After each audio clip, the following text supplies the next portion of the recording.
Europe के एक छोटे से मुल्क आयरलैंड ने इजराइल को उसकी औकात दिखाते हुए तमाम इजरायली प्रोडक्ट्स के इंपोर्ट पर बैन लगाने का फैसला किया है।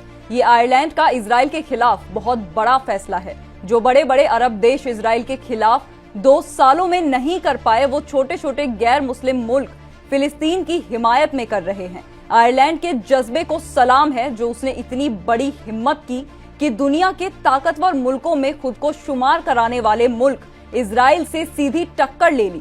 किसी भी मुल्क का प्रोडक्ट बैन करना बहुत बड़ी बात है। ये आयरलैंड के जरिए सीधा इजराइल की इकोनॉमी पर करारा तमाचा है। इजराइल के दुनिया भर में सुई से जहाज तक ऐसे ऐसे प्रोडक्ट्स फैले हुए हैं जिन पर दुनिया गुजारा कर रही है, लेकिन इन सब बातों की परवाह किए बगैर यूरोप के एक छोटे से देश आयरलैंड ने इतना बड़ा फैसला ले लिया और ऐसा कदम उठाने वाला आयरलैंड पहला ईयू नेशन बन गया है। नाजरीन, हमें ऐसा खदशा है कि सच्ची खबरें दिखाने में हमें जल्द ही चुनौतियों का सामना करना पड़ सकता है और हमारे YouTube चैनल तहजीब टीवी को टर्मिनेट भी किया जा सकता है। इसीलिए आपसे गुजारिश है कि हमारे नए चैनल जिसका नाम है तहजीब टीवी ऑफिशियल, आप उसे अभी सब्सक्राइब कर लें, ताकि अगर हमारा ओरिजिनल चैनल तहजीब टीवी किसी भी वक्त टर्मिनेट हो जाए तो आप आसानी से हमारे बैकअप चैनल से जुड़ सकें। हमारे नए चैनल तहजीब टीवी ऑफिशियल का लिंक डिस्क्रिप्शन में दिया गया है। शुक्रिया। गजा में इजराइल की जंग को तकरीबन 2 साल हो जाएंगे, लेकिन अभी तक फिलिस्तीन के लिए अरब मुमालिक ने इतनी मजबूती से कोई आवाज या ठोस कदम इजराइल के खिलाफ नहीं उठाए जो दुनिया के दूसरे गैर मुस्लिम देशों ने इजराइल के खिलाफ किया। अरब देशों ने सिर्फ आवाज उठाने के नाम पर अब तक सिर्फ सोशल मीडिया पर मजम्मत का खेल किया या फिर छोटे छोटे समिट कर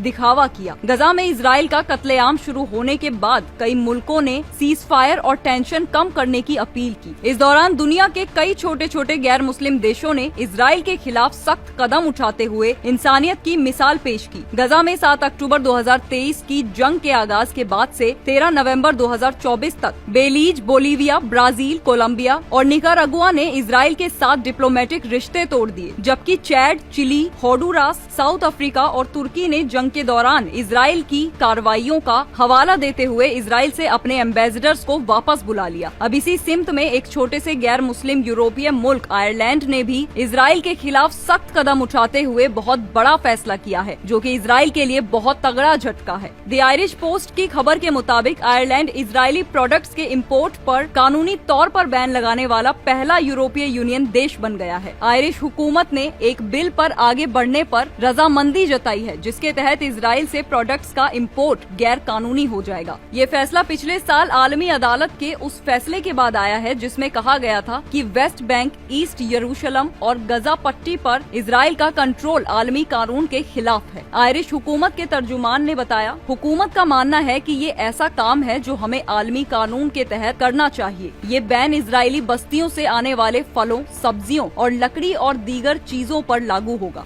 आयरिश वजीर खारजा साइमन हैरिस को उम्मीद है कि दीगर यूरोपीय देश भी आयरलैंड के नक्शे कदम पर चलेंगे। उन्होंने कहा, मुझे उम्मीद है कि ये दीगर यूरोपीय मुल्कों को भी हमारे साथ जुड़ने के लिए मोटिवेट करेगा। आयरलैंड के जरिए ये कदम पिछले साल फिलिस्तीनी रियासत को मान्यता देने के बाद उठाया गया है। स्पेन, नॉर्वे और स्लोवेनिया ने भी एक ऐसा कदम उठाया था। इस बिल को पेश करते हुए आयरलैंड के हुकाम ने कहा कि किसी दूसरे यूरोपीय यूनियन के मुल्क ने अभी तक इस तरह का कानून पेश नहीं किया है। आयरलैंड पहला ऐसा मुल्क है जिसने इजराइल के खिलाफ इतना बड़ा कदम उठाया है। आयरलैंड का ये तारीखी कदम उन तमाम अरब मुमालिक के मुंह पर करारा थप्पड़ है जो इजराइल के साथ या तो रिश्ते बहाल किए बैठे हैं या फिर रिश्ते बहाल करने की तैयारियां कर रहे हैं। ये शर्म की बात नहीं तो और क्या है कि फिलिस्तीन के लिए यूरोपियन देश तो इजराइल से कारोबार तोड़ रहे हैं, लेकिन अरब मुमालिक ने फिलिस्तीन के लिए आज तक ऐसा कोई फैसला या कदम नहीं उठाया जिससे पता चलता है कि अरब देश पैसों के भूखे हैं। इन्हें इंसानियत या गजा के लोगों की तकलीफ से कोई मतलब नहीं है। इजरायली प्रोडक्ट्स की बात करें तो पूरी दुनिया में इजराइल के प्रोडक्ट्स हर फील्ड में दिखाई देते हैं और ये रोजमर्रा की जिंदगी में इतना घुल मिल गए हैं कि हर कोई इनका आदी हो गया है। इसके बावजूद आयरलैंड का इतना बड़ा फैसला लेना इजराइल जैसे खोखले मुल्क पर तमाचा है। सवाल ये उठता है कि अरब देश इजराइल के खिलाफ कोई कदम क्यों नहीं उठाते। इसकी एक वजह इकोनॉमिक वजह है। इस्लामिक देशों को इजराइल को मिडिल ईस्ट में एक खिलाड़ी के तौर पर तस्लीम करने और उनके साथ कारोबार करने के कई फायदे मिलते हैं।